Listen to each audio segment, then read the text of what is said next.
con la niña, que ahora es un sacerdote, es un padre, bueno, un monje benedictino, pero sacerdote. Dice, mira, venid pronto porque posiblemente habrá más de 900 personas. Francisco nació en Umbria, Asís, ¿no?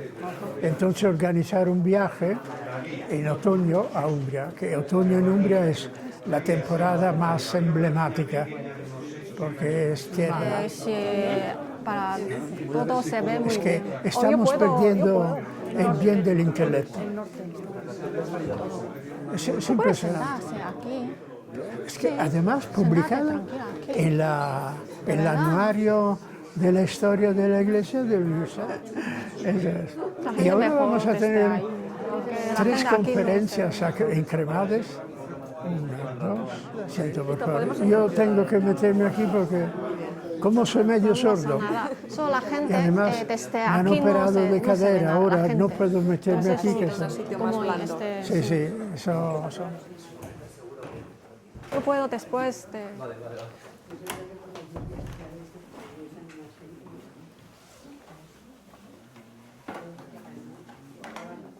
Me voilà. Bueno, muchas gracias por venir. A las señoras, en primer lugar. A doña Chenku, que nos entretendrá muy bien. La conferencia está dividida en 2 partes. La primera, muy ligera, es una introducción de carácter histórico para ubicar la figura de Giovanni Pierluigi da Palestrina. La segunda, que es la más importante, la desarrollará doña Chenku sobre la música y el lenguaje musical de Palestrina. Sabéis que el actual pontífice es un amante de la música. Justo ayer, domingo ayer, ha hecho un discurso muy bonito sobre la música. Y por supuesto, como es agustino, ha citado San Agustín, que dice, qui cantat, amat. El que canta, ama. Pues bien, este señor, el Palestrina, evidentemente ha amado muchísimo, porque ha escrito solo como música para Santa Misa, es decir, las Santa Misas, 105. Luego, entre motetos, entre Magnificat, entre madrigales, llegamos a unas 1000 composiciones alrededor. Una cosa asombrosa. Nació en Palestrina, y de ahí su nombre, en el 1525, en el mes de febrero, y nos consta a través de un documento del 1537, entonces muy temprano, que ya era entre los niños cantores de la Basílica de Santa María la Mayor en Roma.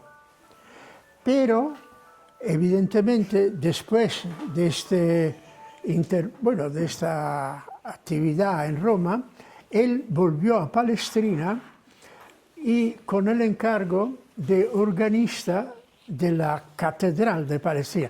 Palestrina es un pueblo ahora perdido al lado de Roma, pero ha sido una ciudad muy importante, tanto que a la época de Palestrina, de Pierluigi, había un arzobispo cardenal en Palestrina.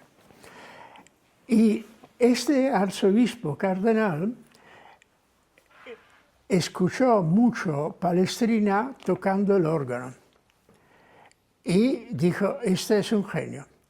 Entonces, el cardenal Ciocchi del Monte se llamaba, fue elegido papa, Julio III, y esto ocurrió en 1540. Y entonces se llevó a Palestrina a Roma, y ya Palestrina, en 1540, perdonadme, empezaba a tener unos añitos más, muy joven, pero súbito entró en el gran círculo de las capillas de las basílicas vaticanas. Entonces Santa María la Mayor, pues la capilla Julia de la Basílica de San Pedro, y empezó a hacerse conocer. Lo ayudó mucho en su actividad una gran amistad que cerró con el príncipe, bueno, antes con el cardenal Vitelli y luego con el gran duque Gonzaga de Mantova. Y fue justo en el periodo inicial de la relación con el Gonzaga que en casa del cardenal Vitelli, pues él presentó su misa para Papa Marcelli. Papa Marcello fue un papa que reinó 3 meses, porque murió enseguida. Y Palestrina organizó esta misa para la ceremonia de intronización del Papa. Pero el Papa se enfadó mucho porque el día de la intronización cayó en un Viernes Santo. Y la misa, el texto y sobre todo el tipo de música no era muy acorde con el Viernes Santo. Sabéis que en el Concilio de Trento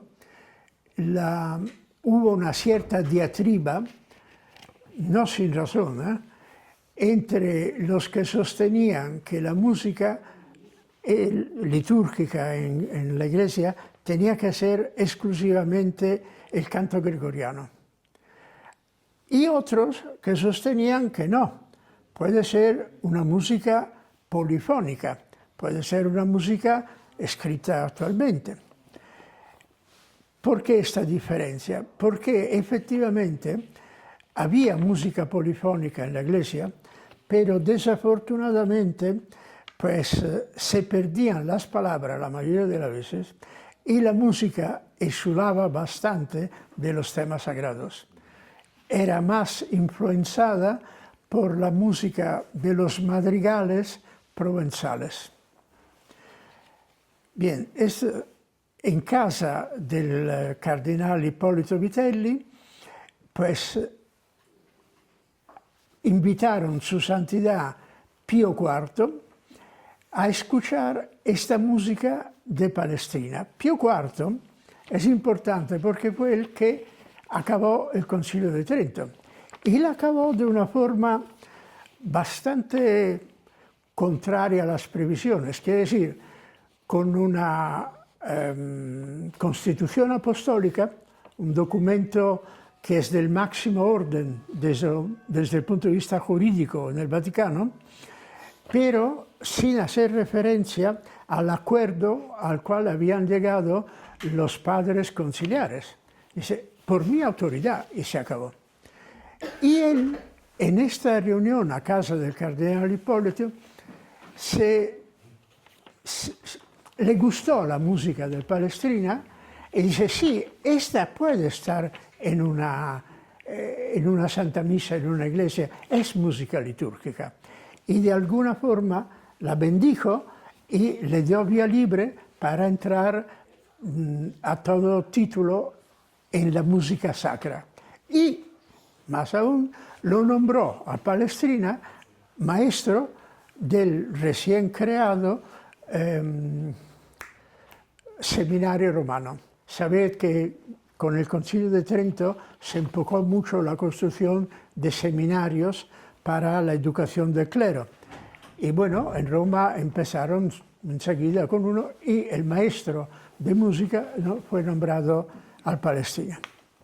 Con esto hemos citado grosso modo algunos papas, las temáticas que se refiere a la música del Concilio de Trento, pero me gustaría hacer alguna referencia al ambiente romano. Cuando nació Palestrina, Roma tenía alrededor de 50.000 habitantes. Tomad en cuenta que a final del siglo XVI, quiere decir 70 años después, Roma tenía 200.000 habitantes. Y, muy interesante, de estos 200.000 habitantes, según una historiadora española, que para mí tiene mucho crédito, que es doña María, pero porque lo tengo, ¿eh? No, María Barea. La tengo aquí. Sí, María Elvira Roca Barea, que ha escrito un libro interesante sobre hispanofobia y tal. Pues según ella, en Roma, a final del 1500 había el 30% de la población era española, que no es poco, es muchísimo. Y de hecho, entre los grandes compositores españoles del 1500, y he recogido 4, Bartolomé Escobedo, segoviano, Cristóbal de Morales, de Sevilla. En Sevilla nació una importante escuela musical sacra y profana, Francisco Guerreros y sobre todo Tomás Luis de Vitoria. Pues de estos 4, 2 habían vivido más de 20 años en Roma. Y concretamente Tomás Luis de Vitoria fue discípulo de Palestrina. Tomad en cuenta que estamos hablando de un periodo en el cual la música europea tenía estos focos, y lo voy citando en orden alfabético. España, el área franco, Países Bajos, Flandes, Alemania, Deutschland e Italia. El núcleo más importante como ciudad indudablemente era Roma, y luego seguía Venecia. Tomad en cuenta que Venecia, a mediados del 1500, tenía 300.000 habitantes. Era posiblemente con mucho la ciudad más rica de Europa. Europa entonces tenía 95 millones de habitantes. De estos 95, 14 eran en Francia, 14 en Italia, 8 en España y hacia adelante. El Concilio de Trento hemos hablado.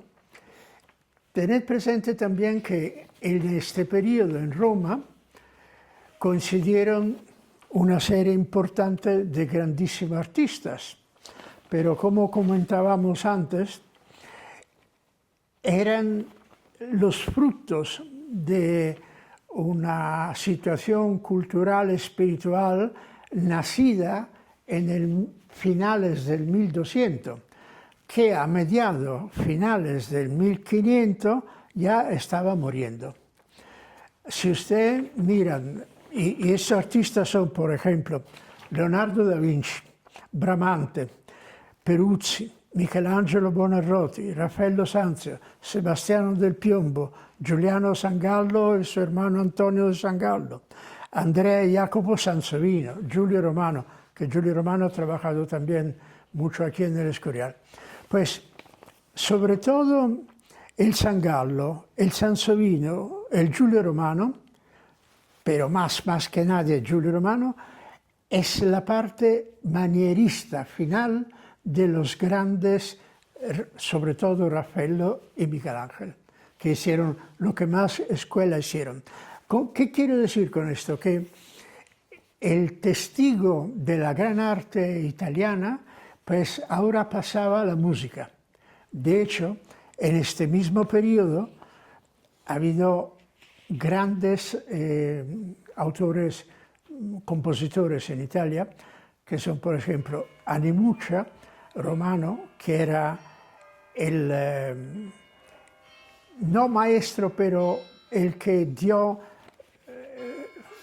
¿cómo se dice?, el bastón a Palestrina en la Capilla Julia. Es decir, era el predecesor de Palestrina en la Capilla Julia.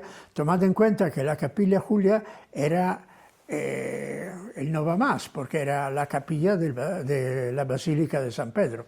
Entonces, las demás eran importantes.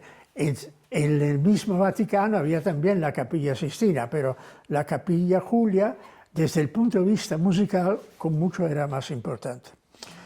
Habíamos dicho Animucha, Palestrina está. Luego hay el Monteverdi. Hombre, Monteverdi ha sido el que ha empezado la música operística, y hay obras muy importantes.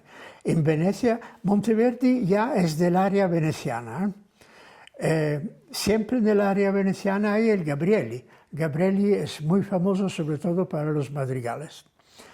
Luego hay una música que no es tan grande, pero está considerada enorme como organista. Y es la Raffaella Aleotti. Esta también en el área veneciana. Pero además, la Raffaella Aleotti tiene una característica que ha sido la primera cuya obra musical se ha impreso en libros. Tomad en cuenta que en Venecia entonces el arte de la gráfica era en pleno desarrollo, era el centro más importante. Si hablamos de incunábulos, en toda Europa, en todo el mundo, hay unos 250.000 incunábulos quedan, pues el 38% está en Italia. Y de este 38%, un 52% están entre el Vaticano y Venecia. Es muy indicativo de un ambiente, de una situación y tal. Y luego, bueno, pero esto hablaremos en otra situación. Ahora, es interesante notar cómo en el último siglo y cuarto, 3 papas hayan alabado muchísimo a Palestrina. El primero fue San Pío X, que escribió un motu proprio sobre Palestrina, definiéndolo el ejemplo para la música litúrgica. Luego, el cardenal Ratzinger y Benedicto XVI han hablado y vuelto a hablar mucho de Palestrina, siempre poniéndolo para Ratzinger en la música polifónica sagrada. Ratzinger tiene palabra espléndida que cuando era cardenal, y os la voy a leer porque merecen la pena. Pone Palestrina y Bach al más alto nivel.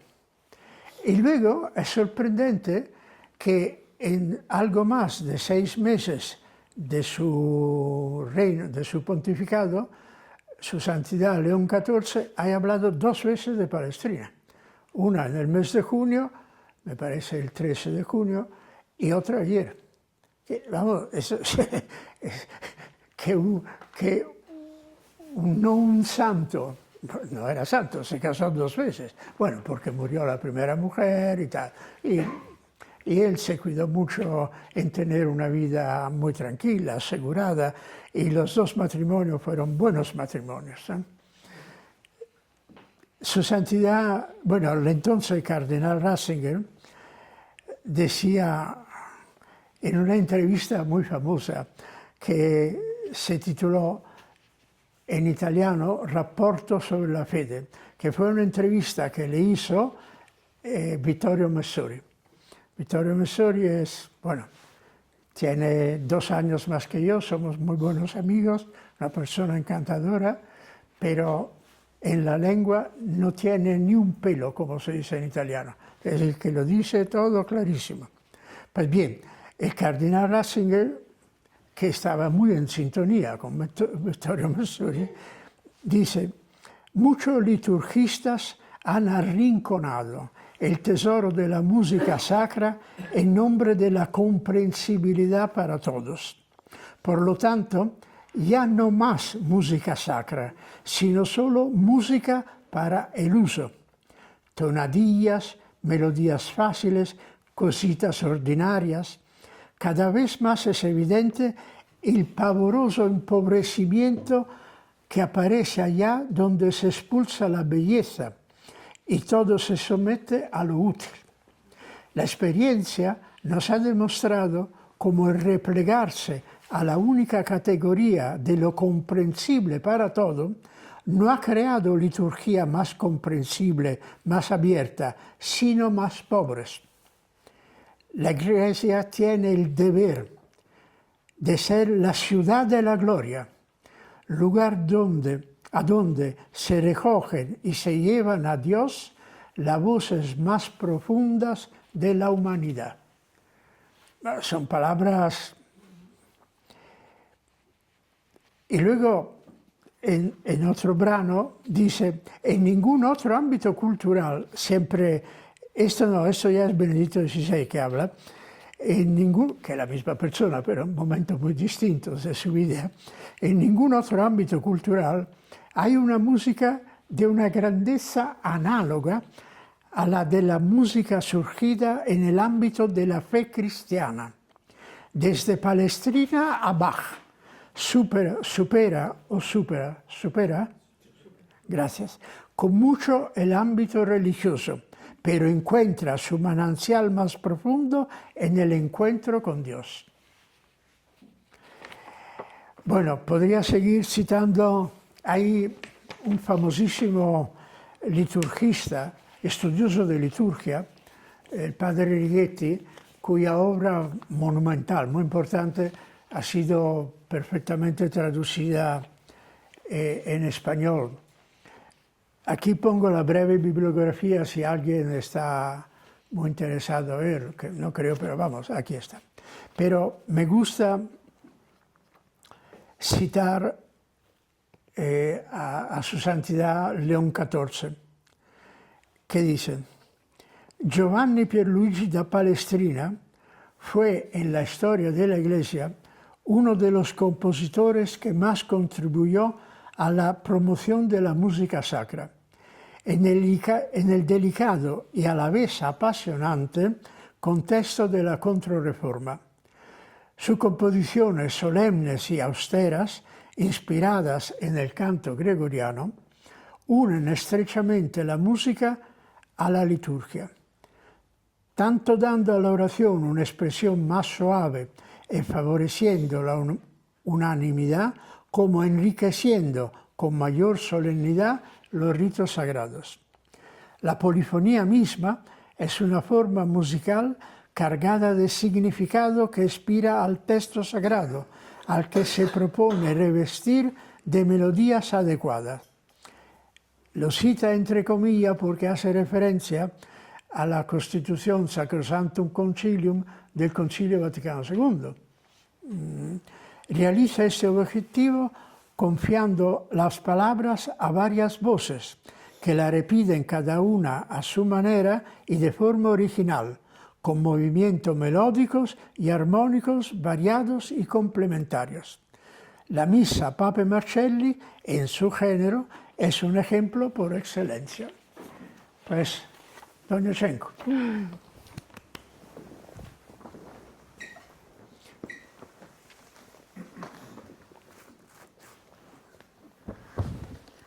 Podría sentarme, ¿no?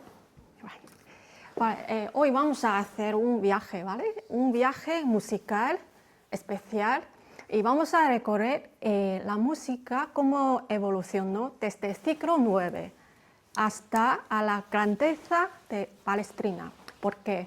Porque para aprender Palestrina no podemos dejar de escuchar y de conocer la música anterior a él. Porque si escuchamos su música con oído moderno, podría ser, suena algo, sí, bonito, pero no sé nada especial, ¿no? Entonces, solo a través de este proceso de comparación, entenderemos qué significaba a la culminante la música polifónica de Renacimiento con Palestrina, ¿vale? Entonces, ahora me gustaría todos me acompañar al siglo IX. Estamos en el siglo IX, ¿vale? En la historia de música que tenemos ahora. Siglo IX, el canto gregoriano, imagino saber todo, ¿no? ¿Qué es canto gregoriano? Ahora tenemos una partitura, entonces canto gregoriano se puede decir muchas cosas, pero sobre la música es una música monótica, ¿vale? Entonces solo una línea melódica. Entonces, imaginaos, es que lo mismo y se cantaba durante siglos. Entonces los monjes empezaron a sentir, bueno, puede ser demasiado repetitivo, ¿no? Entonces, ¿qué hicieron? ¿O qué harías tú? Ah, muy bien. Muy sencillo, ¿vale? Canto gregoriano, vamos a buscar segunda voz, ¿no? Segunda voz para leer y a principio en cuarta, en quinta o en octava, ¿no? ¿Por qué? Porque esas resonancias son más estables, son más armoniosas, ¿no? Y esa forma fue el primer paso a la música polifónica, ¿vale? Entonces, siglo IX empezamos canto gregoriano, pero poco a poco apareció segunda voz y se mueve con canto gregoriano, ¿vale? Esa forma tiene un término, pero no es súper importante, se llama órgano. Órgano significa un canto gregoriano y otra voz se mueve con él. No hay que memorizarlo, pero hay una cosa súper importante ahora, es que después el canto gregoriano se quedó como una melodía fija. Llamamos cantus firmus, eso importante, CF, cantus firmus, ¿vale? Llegamos siglo XII. Encontramos un compositor, se llama Léonin. Es uno de los grandes nombres de la escuela de Notre Dame de París, ¿no? Entonces vamos a escuchar una obra de Léonin, se llama Viderum Omnes. Está basada en el Salmo 98. Toda la tierra ha visto la salvación de nuestro Señor. Y por eso este salmo normalmente se cantaba en la liturgia en Navidad, ¿vale? Antes de escuchar la música, tengo dos preguntas. Después me gustaría que me respondierais. Primera pregunta. La música de Léonin, hay dos líneas melódicas. Y por favor, ¿cuál es cantus firmus? ¿La que arriba o la que abajo? ¿Vale? Entonces, segunda pregunta. Viderum omnes. ¿Cuánto tiempo creéis que tarda en cantarse Viderum omnes? ¿Cuánto tiempo se trata? ¿Vale? Y a inicio vamos a escuchar Viderum omnes, pero en la versión gregoriana, porque, por favor, fijaos primera frase, Viderum omnes, y escuchad bien la melodía, ¿vale? Entonces escuchamos un poquito qué es la versión original gregoriana y después vamos a escuchar a Léonin. Y recuerda dos preguntas, ¿vale? Vale, por favor.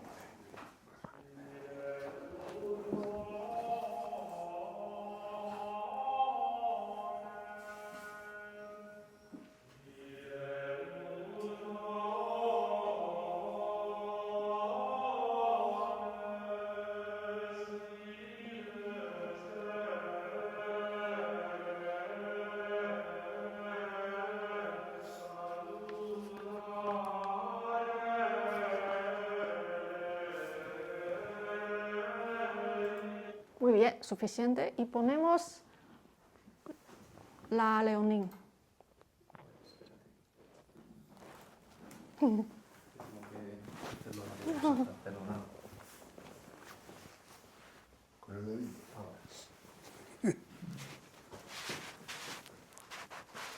¿Cuál es la cantus filmus y cuánto tiempo se tarda en cantarse?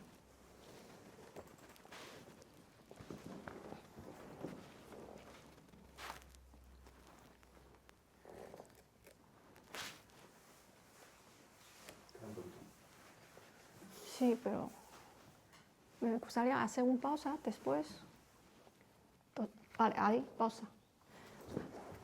Viderum omnes. Normalmente, primera palabra sería titular de esta canción, ¿vale? Órgano, ¿ves? Órgano duprum significa dos voces. For Christmas, of course, es para Navidad. Y ahora escuchamos. ¿Cuál es cantus filmus?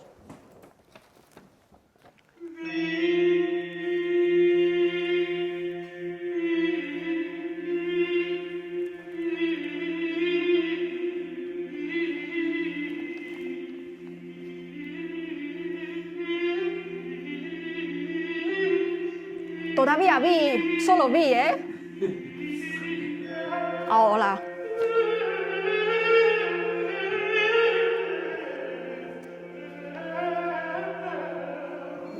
Rum.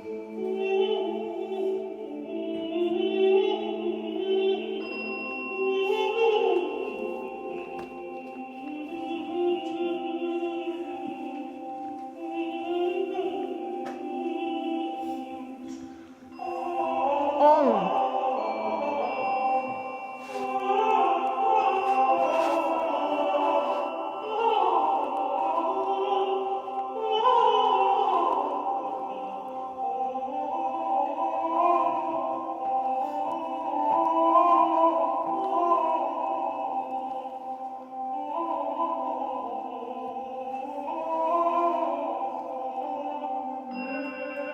Vale. ¿Arriba o abajo? Arriba, cantus firmus. ¿Por qué? Arriba, arriba. Arriba. ¿Y abajo? ¿Por qué abajo? Porque es la voz que es más estable y que no cambia. Y arriba, ¿sabes? Abajo. Abajo utiliza melodía de gregoriano, pero utiliza una técnica estilada. La nota está muy larga, pero no cambia, ¿vale? Entonces, cantus filmus está aquí y esta melodía solo para se mueve con él, ¿vale? Vale, muy bien. Solo la flauta por casualidad. ¿Cuántos tiempos se trata? Yo he calculado en casa, ¿vale? 1 minuto. Sí, 1 minuto y 30 segundos. Vale, ¿qué significa? Que el texto no se entiende nada. Vale, ahora llegamos ciclo 13. Encontramos, se llama Perotin. Perotin también pertenece a la escuela de Notre Dame de París. Ahora pregunta, ¿por qué la escuela Notre Dame de París? Porque París, cuando el siglo XII-XIII era un centro, ¿no?, académico y también artístico. Y la famosa Universidad de París, muy conocida por su teología. ¿Y por qué es importante? Recuérdate, es que ahora hablamos siglo XII y XIII, la música es sagrada, religiosa, y por eso París era un centro, ¿vale? Y vamos a escuchar Perotin ahora. ¿Y qué cambió Perotin? Claro, más voces, más movimientos. Ahora una cosa muy importante es el ritmo más claro y las primeras paras de compás. ¿Por qué ritmo más claro? ¿Por qué?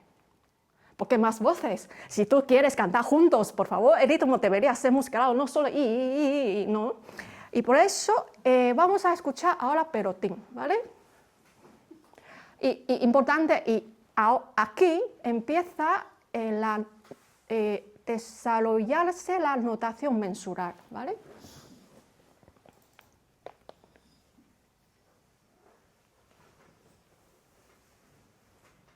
Viderum. Pausa, por favor. Gracias.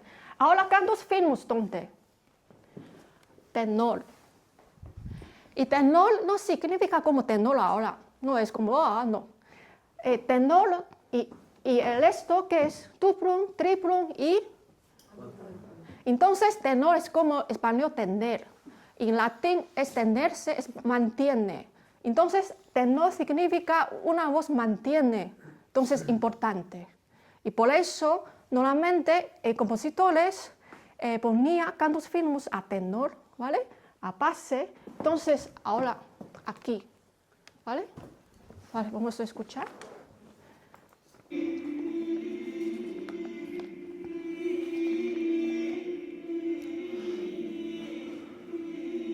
Solo vi, más largo.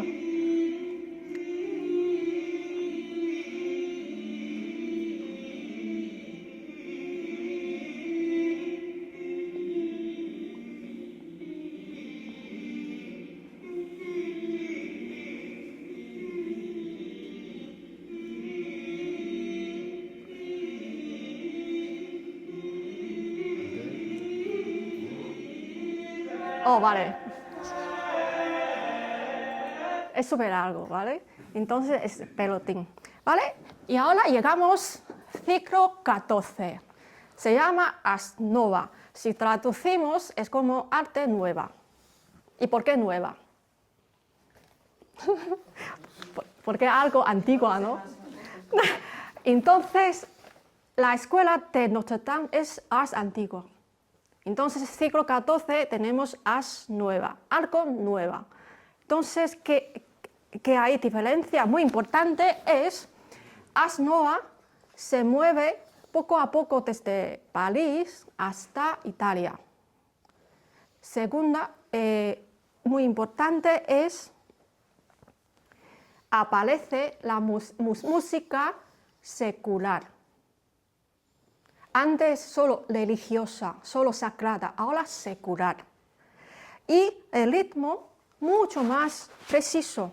Por ejemplo, métricas binarias 1, 2, 1, 2, o 1, 2, 3, 1, 2, 3. Y también tiene síncopas, ¿no? Ahora vamos a escuchar una obra súper interesante, se llama La Misa Lomame. El compositor se llama Dufay. La Misa de Hombre Armado. Y Dufay eligió una chanson como cantos firmes, porque esa chanson era muy popular y en esa época se llama un hombre armado, ¿no? Y porque Dufay eligió esa chanson como cantos firmes, ¿por qué? Porque este periodo europea vivía intenciones. Primero, final de la guerra de los 100 años. Avance de otomana. La caída de Constantinopla en 1453, y eso el mundo cristiano se quedó muy impactado. Y por eso esa misa de Dufay está prácticamente situada en un medio con este contexto histórico. Y por eso esa obra es como la fe, la lucha, la guerra, la protección, y también es como una llamada a cristiano, ¿no? Para tomar las armas contra la amenaza musulmana. Y vamos a escuchar la misa Lomame. Primero vamos a escuchar esa chanson. Y también recordáis muy bien la melodía, porque después debería ser cantos firmes. Y vamos a escuchar Kyrie, eleison de esta misa.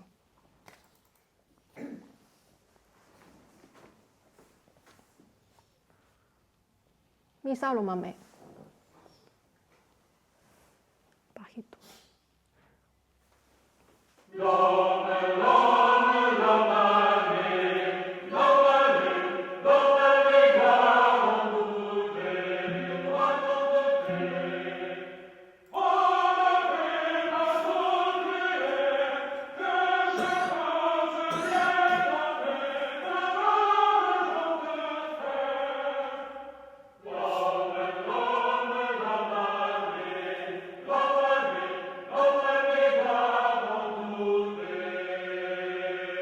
esa chanson.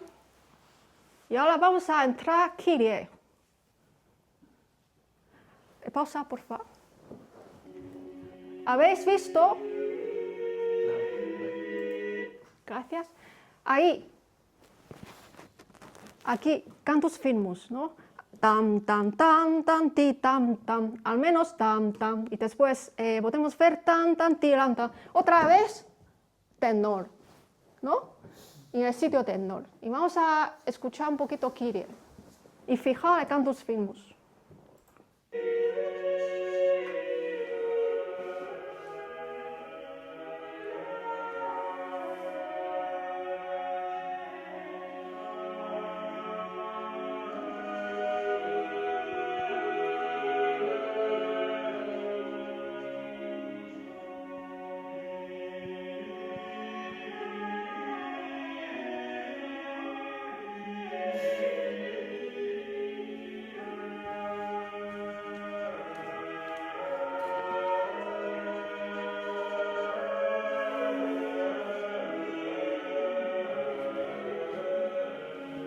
Y aquí, tan, tan, tan, tan, tan, ta, tiran, lam.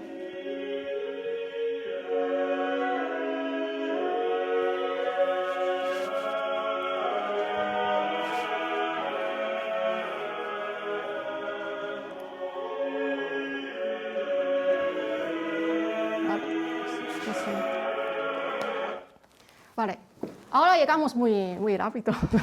Ahora el Renacimiento. Al final vamos a escuchar Palestrina, ¿vale? Y llegamos al Renacimiento, aparece uno de los conceptos muy clave en la música, en la historia de música, se llama contrapunto. ¿Qué es contrapunto? Contrapunto, varias voces, y cada una tiene su independencia, ¿vale? Pero todas perfectamente coordinadas. Entonces significa una obra, nada sobra y nada choca. Me parece un contrapunto, normalmente es muy sistemático y con las reglas muy estrictas. Es un poquito como arquitectura musical. Me gustaría coger este ejemplo. Por ejemplo, yo siempre hablaba que me parece la música tiene una capacidad muy especial porque la música siempre se puede construir una atmósfera inmediatamente. Por ejemplo, cuando entramos en un restaurante, una cafetería, normalmente la música nos afecta muchísimo, no, al menos para mí. Y sinceramente, por ejemplo, la música en la iglesia también siempre me afectaba mucho. Y contrapunto es como arquitectura musical. Y en el Renacimiento encuentra su culminación en Palestrina. Incluso después hay un libro, se llama Prima Pratica. Se resumo sus principios, se transformó como fundamento y como una enseñanza para las generaciones futuras de contrapunto. Y claro, como más tarde, cuando llegamos a la época de barroco, Bach ha tocado su techo, ¿vale? Es contrapunto. ¿Y por qué? Una pregunta, ¿por qué contrapunto exige las reglas estrictas? Para mí es muy importante, muy interesante porque es algo que ver arquitectura, es para mí muy difícil. Arquitectura en Grecia y en Renacimiento, porque las en Grecia eran cada vez más grande, más majestuosa. Y por eso, cuando se actúa o cantaba en ese espacio, siempre producía muchas resonancias. Entonces, si la música muy calcada y después se quedaba todo muy porosa. Y por eso contrapunto necesitaba contrapunto limpio, armonías claras, movimiento controlado. Y la música de Palestrina era perfecta para esos espacios. Hay una cosa me gustaría hablar, porque sabemos Palestina pertenece a la escuela de Roma. Y al mismo tiempo también existía la escuela de Venecia. ¿Qué diferencia aquí? Porque, por ejemplo, en Rusia existe la escuela de piano de Moscú y la escuela de San Petersburgo. Hay diferencia. Es que también la basílica en Venecia, Basílica San Marco, arquitectura, tiene 2 órganos. Significa los maestros trabajaban ahí, necesitaba escribir muchas obras para 2 órganos, o 2 coros, o 2 grupos de instrumentos. Y 2 grupos se pueden dialogar, ¿no? O coordinar o competir, ¿no? Entonces, en italiano, concertare, ¿no? Concertare es el concierto, en español concierto. ¿Qué es concierto? Concierto de violín, concierto de piano, concierto normalmente es solista con la orquesta, 2 grupos. Y por lo menos famoso Giovanni Gabrieli, cuando trabajaba ahí, escribió muchísimas obras para 2 grupos. Entonces ahí nació concierto, después en barroco, por su arquitectura. Vale, antes de escuchar Palestina, tenemos un debate. Me gusta el debate. Es cuando escuchamos una música con texto, ¿cuál es más importante, la música o texto? La fusión entre los dos.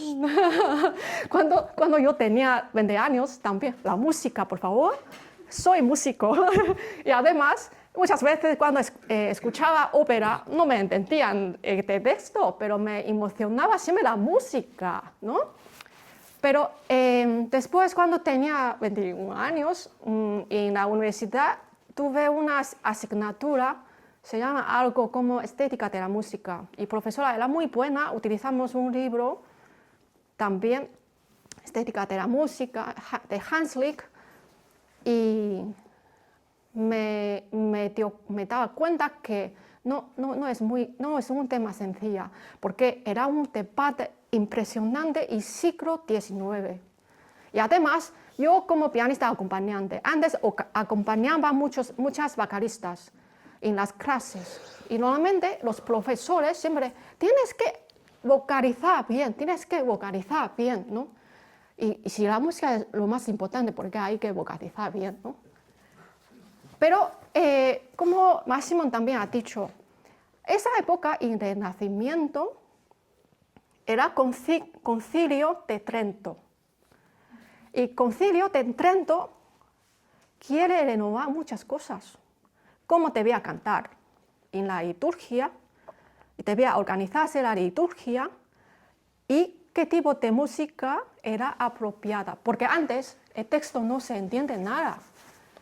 Y por eso Concilio de Trento exige que no texto, la música ahora debería estar a servicio de texto. Y aquí viene lo extraordinario de Palestina. ¿Por qué? Porque Palestina respeta esa letra, pero sin sacrificar la belleza musical. ¿Vale?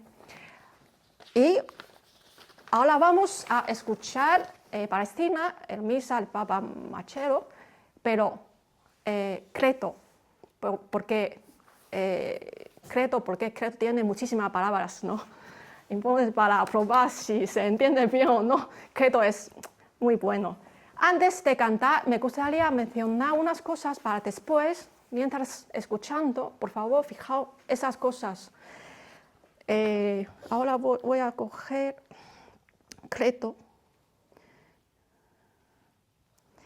Por ejemplo, al principio,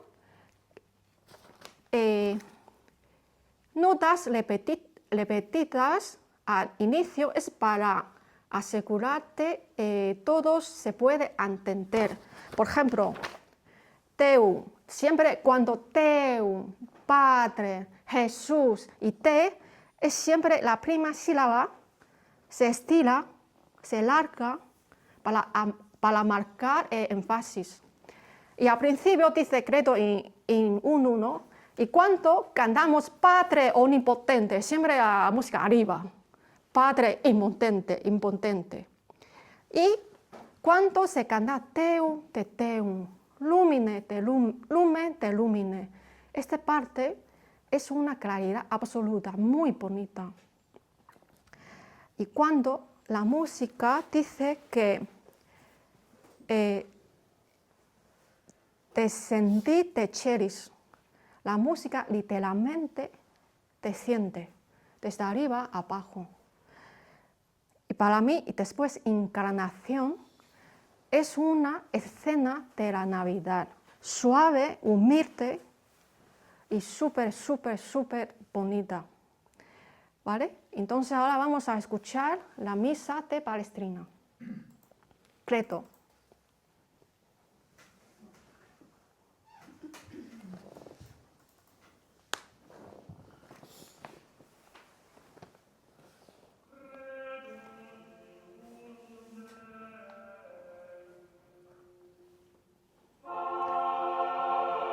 Arriba.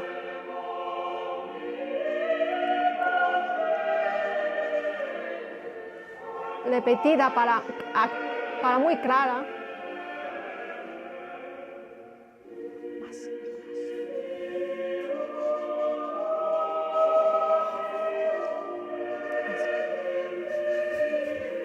Esto ya se entiende. Esto ya se entiende.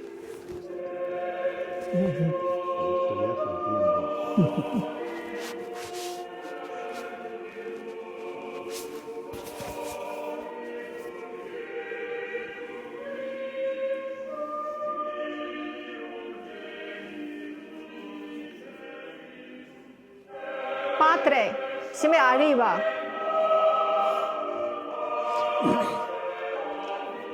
Ahora, Deum de Deum.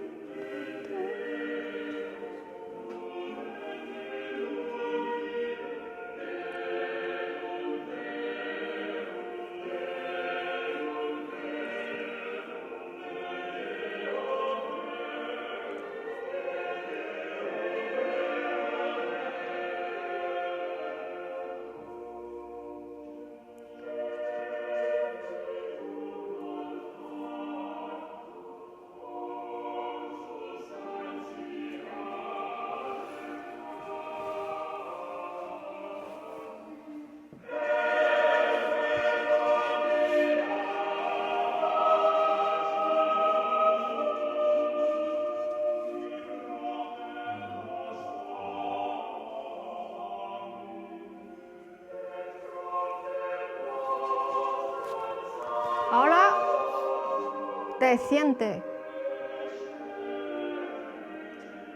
Arriba.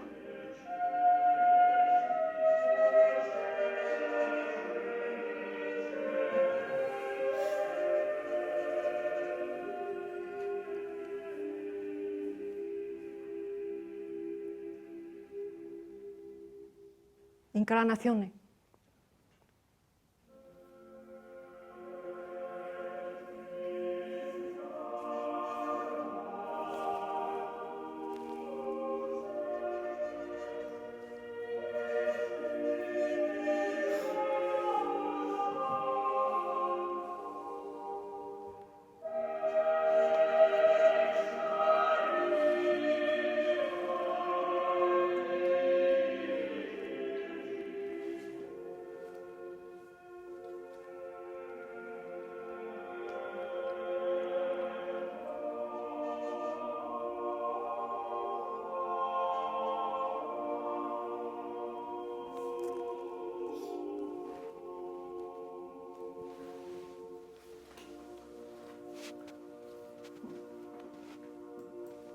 Terminamos aquí.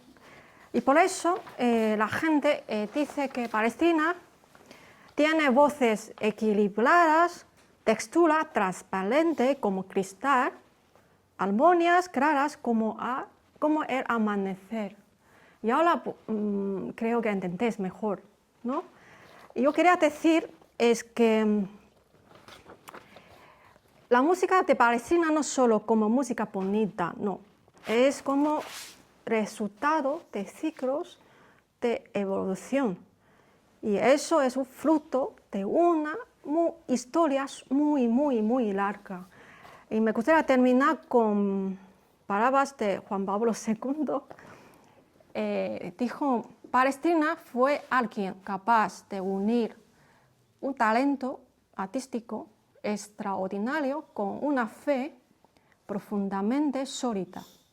Su carrera como compositor tuvo dos rasgos muy claros. Primero, trabajó con dedicación en beneficio de los fieles cristianos. Y segundo, siempre mantuvo una atención muy especial a la palabra de Dios. Y muchas gracias por todos y por acompañarme este viaje. Bravísimo. Buenísimo.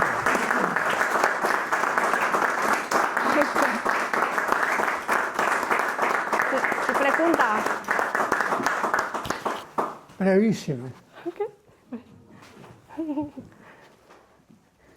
¿Alguna pregunta? Sí. ¿Cuándo entra la voz femenina?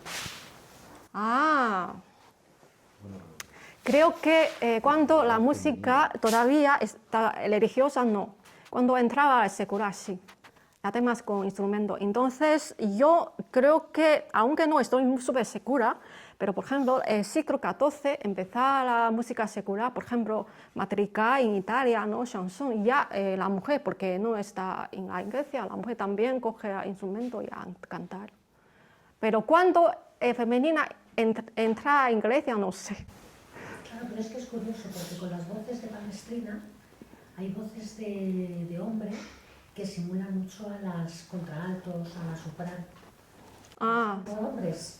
O sea, realmente si escuchas casi parecerían... Y por eso normalmente antes siempre cantaba en iglesia los coros de niños, ¿no? Para se puede dar un voz más femenino. Bueno, en los conventos de monjas cantaban canto gregoriano y lo cantaban las hermanas. Sí, pero Y es desde hace, a mí me suena que desde el 17, 18. Antes. Es algo precioso, de verdad. Pero las obras sí estaban escritas para hombres, nada más. Una pregunta. Volviendo al canto gregoriano, decías que el origen estaba en el siglo VIII, IX, Sí. pero viene de antes incluso, ¿no? Sexto. Y sí, perdura todavía. O sea, el canto gregoriano es magnífico, ¿no? ¿Quién inventó ese ritmo mantenido en el canto gregoriano? No, es que existía antes, pero fue un papa. San Gregorio Magno, sexto Eso. siglo.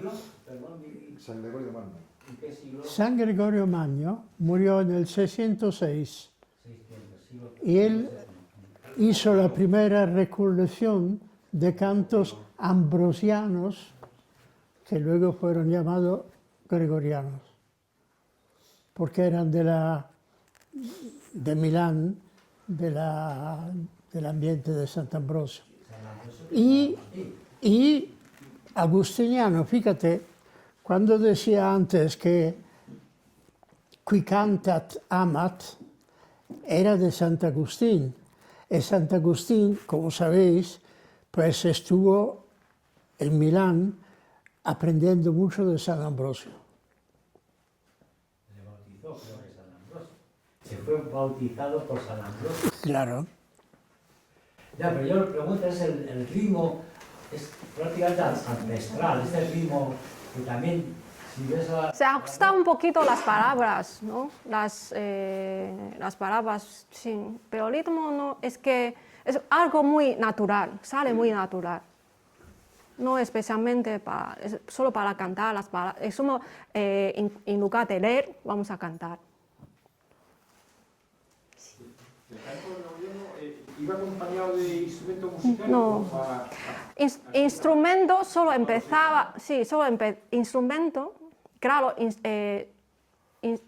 música instrumental, teóricamente es en la época barroco, ¿vale? Pero antes, como yo también he dicho, en el siglo XIV empezaba la música secular ya con instrumento. Y poco a poco desarrollaba. Y en barroco ya es por ejemplo, en barroco existen muchas músicas, hoy en día escuchamos. Sí. Entonces, no, es instrumento, no. ¿Está bien? Yo procedo de un convento y en ocasiones salía allí, sufría el tema de cuál era más importante, si la música o la letra. Y una de las cosas que allí se decía es que el gregoriano tiene la gran virtud de ser la única música que se hizo para la letra. Se canta según el texto que se rezaba. Y en algunas ocasiones se consiguen verdaderamente temas deliciosos. En una conversación que tuve con el padre Cantera, en el Valle de los Caídos, surgía el tema este, y coincidíamos los dos en que, por ejemplo, hay un momento en que el gregoriano para mí logra el máximo. Yo no conozco, de lo que yo oí por lo menos del gregoriano, nada tan hermoso como el Christus factus est pro nobis obediens ad mortem, de San Pablo, el día del Viernes Santo. Bien cantado, es realmente impresionante. Se emociona uno. Ahora hemos visto, por ejemplo, la Palestina sin ser el gregoriano, pero sí una copia un poco del gregoriano, cuando se habla de temas muy importantes como es el Incarnatus es de Espíritu Santo. Al fin y al cabo, para la Iglesia Católica es casi el pensamiento más profundo, más serio, Dios hecho hombre, ¿no? Con qué delicia, no sé si os habéis fijado en la letra, hay un momento, este último final que hemos escuchado, que es verdaderamente impresionante, qué bonito. Sí, de verdad. Volviendo al tema del canto gregoriano, quizá es importante saber que Papa Gregorio Magno era sobrino de un tal Benedetto de Nursia, el cual era de la gens Anicia, una antigua gens, según Tito Livio, era una de las primeras gentes romanas. Esta gens Anicia ha tenido una historia impresionante porque San Benedicto ha fundado el orden benedictino, en el cual se ha transmitido muchísimo el canto gregoriano. Pero además, la gens Anicia ha tenido entre sus grandes representantes un tal emperador Justiniano y un tal Dante Alighieri, que se han tramandado luego muchas cosas entre sí, porque si uno lee la Divina Commedia es un constante canto gregoriano. La estructura misma de la Divina Commedia, trinitaria, se llama. Bueno, de vez en cuando hay que alabar Italia, ¿no? Ahora hay motivo. Sí. Actuales. Buena fruta.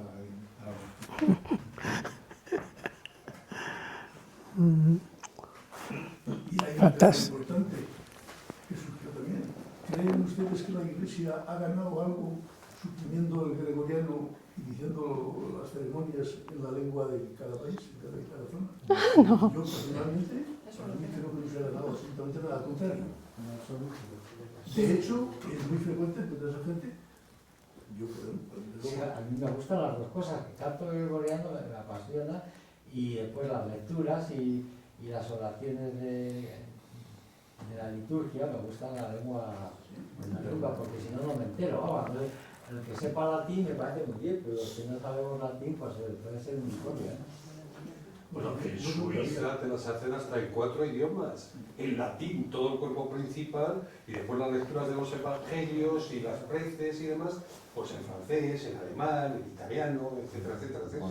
Luego yo conozco mucha gente que cuando se entera donde hay una misa en gregoriano, dice, "Ahí, yo voy a esa No, misa". sí, yo cuando fui en Burgos, en el monasterio de Silos, Sí, pues, ese igual es- es una No, cosa ese es- espectacular.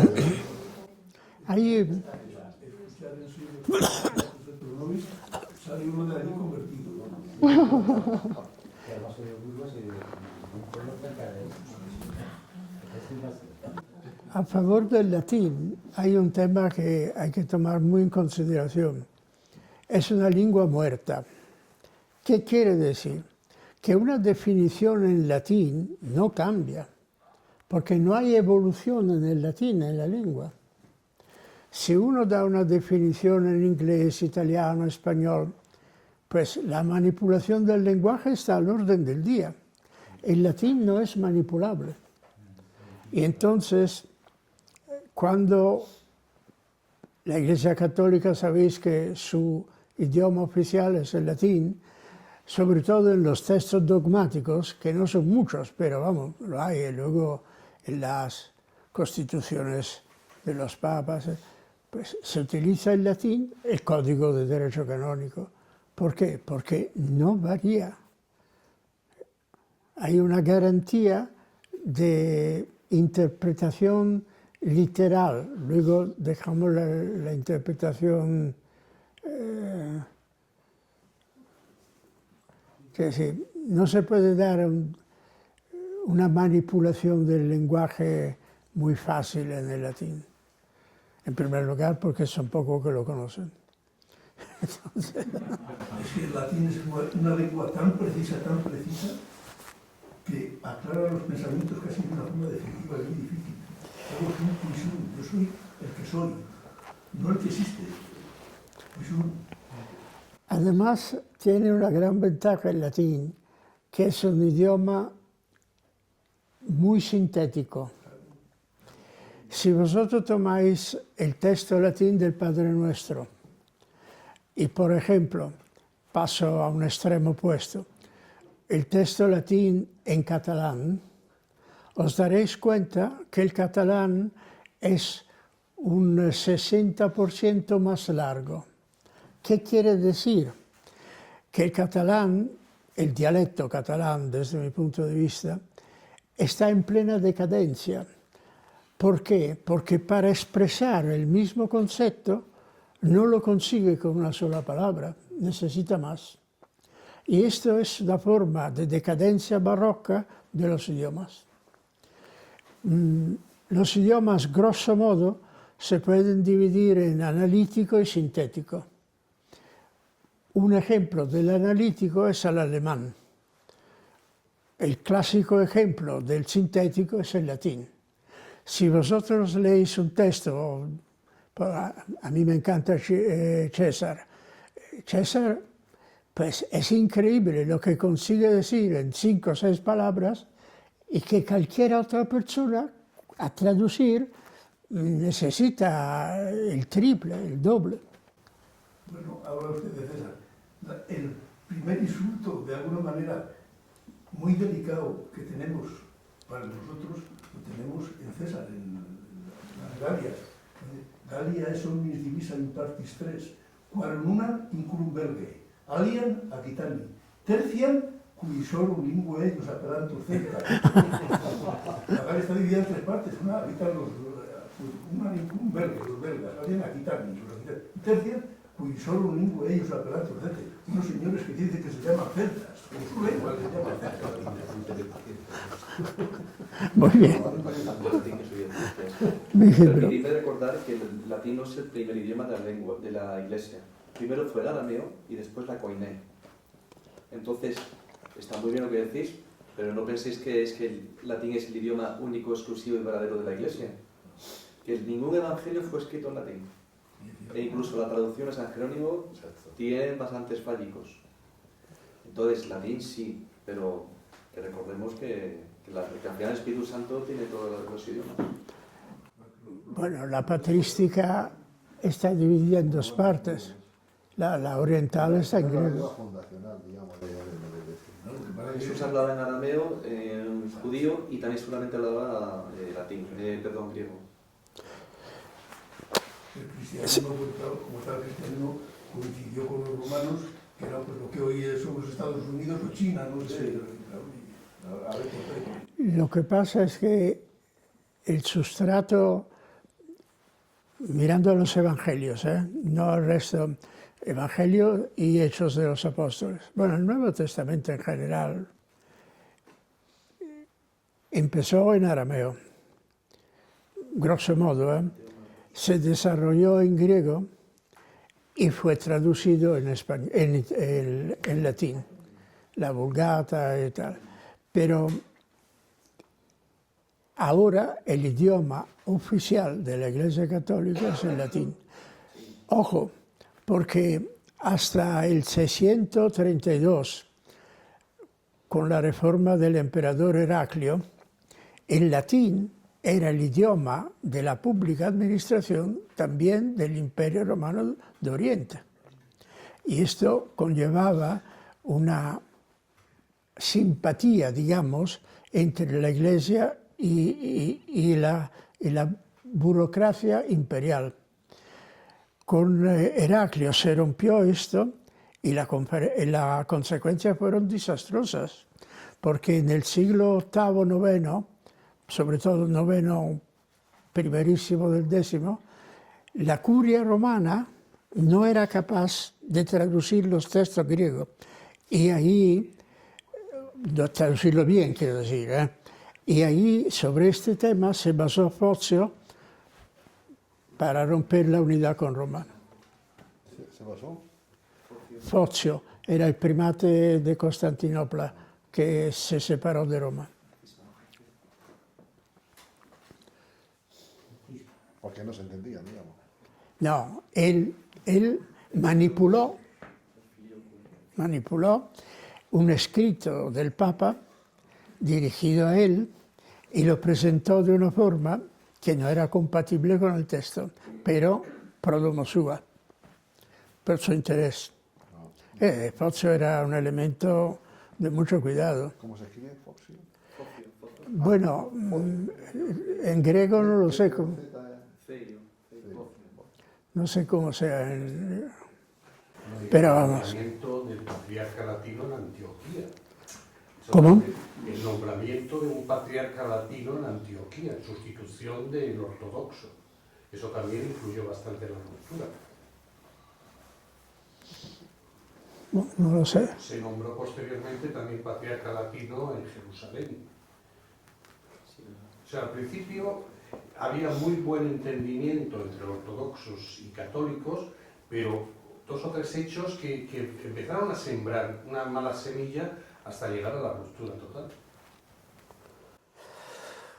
Es un tema bastante complejo porque al final hay que ir a la actitud de, vamos, estamos celebrando los 1700 años del Concilio de Nicea. Y el Concilio de Nicea, ¿cómo nació? Por voluntad de un emperador, Constantino, que lo hizo en muy buena fe, pero intervino a lo largo de todo el concilio y sobre todo intervino después. Y de ahí nació lo que ahora, por ejemplo, vemos muy característico de Rusia, el cesaropapismo. Quiere decir que la Iglesia no es libre y el Estado está absolutamente influenciado por lo que él entiende que sea la Iglesia. Y el famoso Papa San Dámaso, con una famosa carta dogmática suya, pues paró muy los pies al entonces emperador, y los emperadores de Constantinopla, pues sea monofisista, sea los arianos antes y luego los monofisistas, pues persiguieron la Iglesia Católica. Y Papa San Martino, que fue el primer Papa benedictino, y San Máximo Confesor fueron dos, vamos, mártires, confesor no mártir, pero vamos, San Martino fue martirizado, fue cogido por el exarca de Ravenna, llevado en un barco en una forma a Constantinopla y ahí pues lo mataron. A San Máximo le cortaron la nariz y la lengua, así, by the way, para entretenerse. No. Y luego, claro, todo esto creó una gran animosidad entre las dos partes, enorme, que es muy difícil de componer. Y luego entraron los aragoneses, cuando en el 1200, con el duque de Atenas, pero en fin, esta ya no es historia eclesiástica, es historia...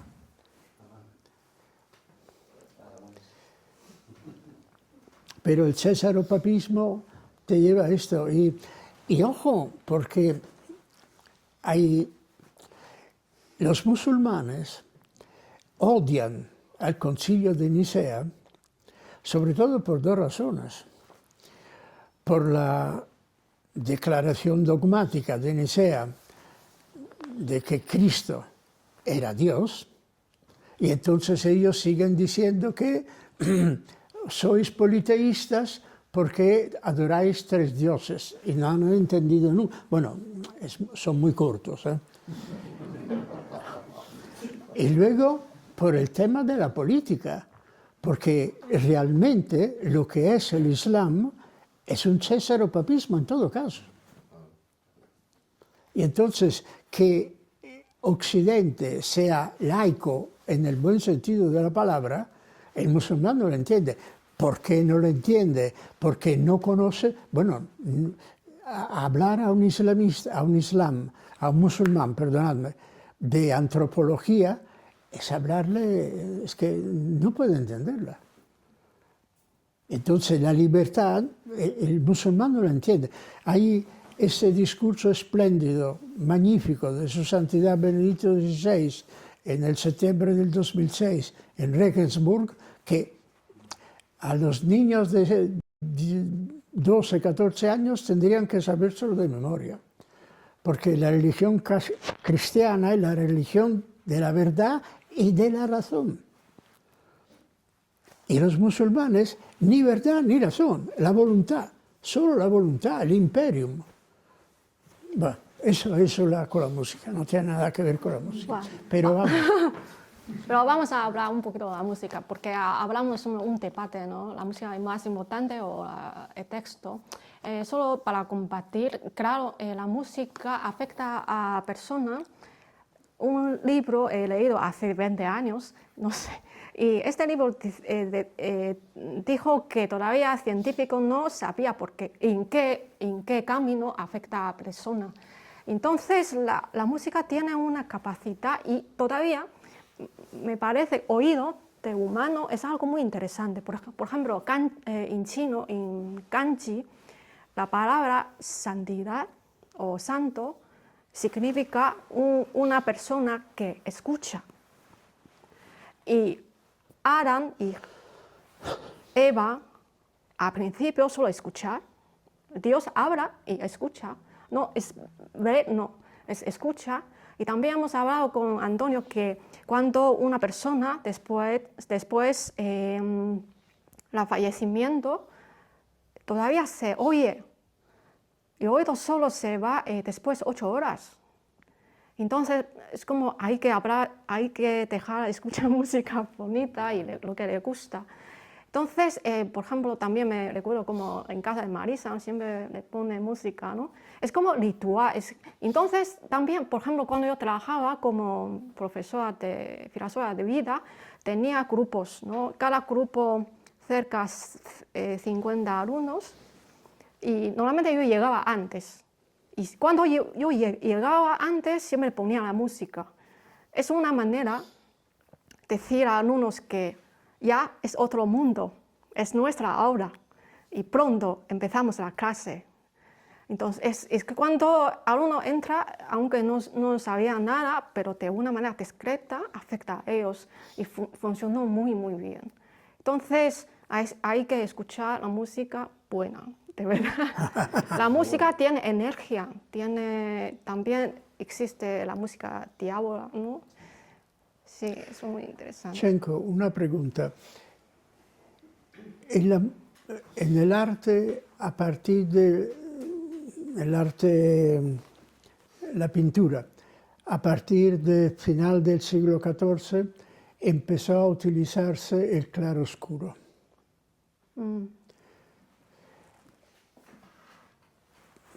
Podemos hablar horas de esto. En la música, ¿el concierto tiene una función de claroscuro? Interesante pregunta. Claroscuro, pero fortepiano sí. Entonces, por ejemplo, en la época clásico, ¿no? Haydn, por ejemplo, Haydn. Explica lo que es forte y piano, porque a lo mejor Forte, forte, muy piano. suave. ¿Sabes por qué fortepiano? ¿Por qué? Fuerte y suave. No, ¿sabes por qué piano se llama piano? Porque antes piano, instrumento se llama clavichord o harpsichord. Y harpsichord y clavichord no se puede hacer fortepiano. Entonces, cuando nació un piano, se puede hacer forte y piano. Entonces, se llama forte y piano y después la gente normalmente un poquito piano, solo piano, ¿no? Entonces, el piano se llama piano, ¿no? Entonces, en esa época clásico, en una orquesta en Alemania, ¿cómo se llama? Y tiene una característica, es como, se hace muy bien forte y piano, y crescendo. Y eso creo que empieza como oscuro y claro, ¿no? Pero hablamos forte y piano, después claro, cuando empezar instrumento como piano se puede hacer timbre, ¿no? Más preciso, más eso, otra cosa. ¿Más? Más preciso.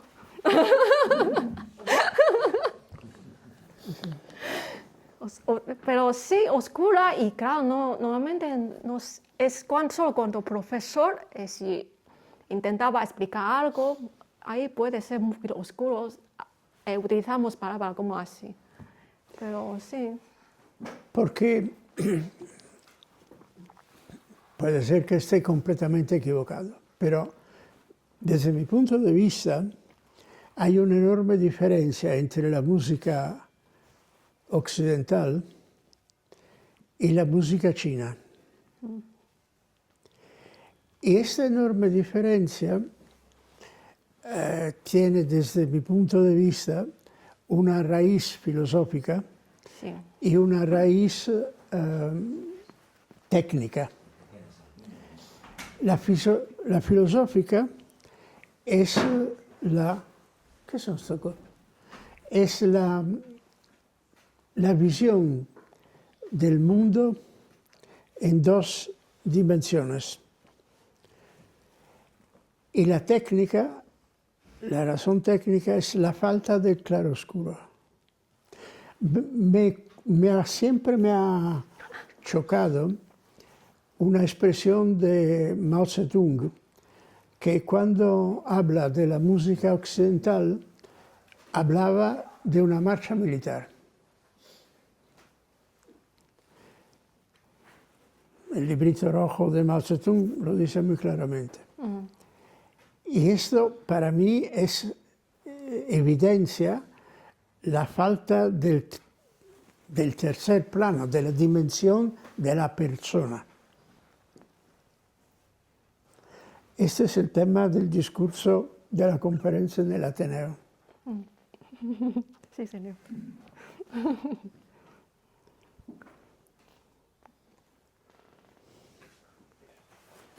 ¿Pasamos al vino? Sí.